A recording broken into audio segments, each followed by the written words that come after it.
Tervehdys ystävät hyvät ja Mr. Etätyömies.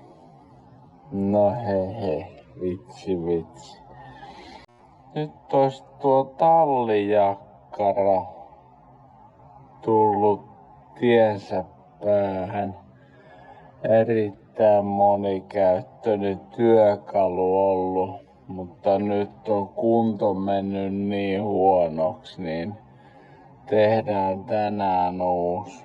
Sitten siirrytään normaalinopeuteen. Joo, tässä olisi tää mun työjakkara. Kuten kannesta näkee, niin se on ollut kyllä tosi kovassa käytössä.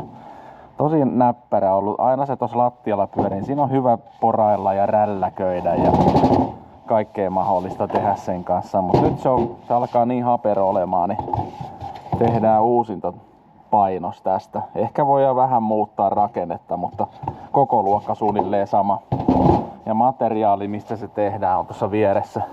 Talon vintiltä löytyi tollanen, tää on jotain tuppea sahattua lankkua. Ollut tuolla vintin lattialla varmaan.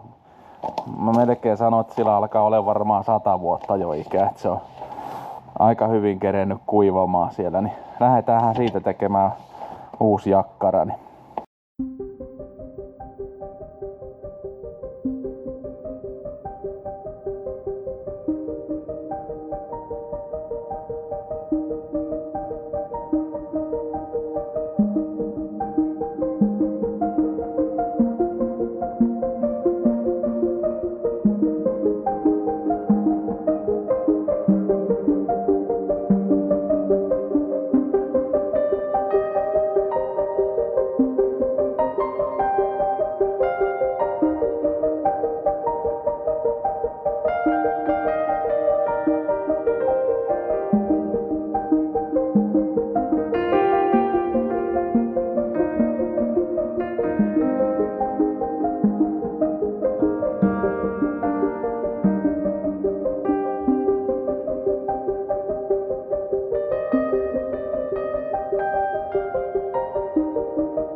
Nonni, valmista tuli. Tuon varaparulla taas 2 pallia. Hyvältä tuntuu. Malli pysyy melko lailla samana kuin tuo alkuperäinenkin, että leveys vähän kasvoi, mutta kiinnitystavat on samanlaiset. Loveukset on ihan yhtä epätarkat kuin vanhassakin, että tällaiseen pajakäyttöön niin en viittinyt lähteä sipistelemään sen enempää. Malli on hyvin sama, että kiinnitykset on samanlaiset ja tuenat on samanlaiset. Tukeva tuntuu olevan ja tää ottaa, että liimaukset kuivuu, niin Olisiko se oikein signeerattava sitten? No en tiedä, vitsinä vaan. Tämä oli nyt tällä erää taas tässä. Kiitoksia jos katsoit.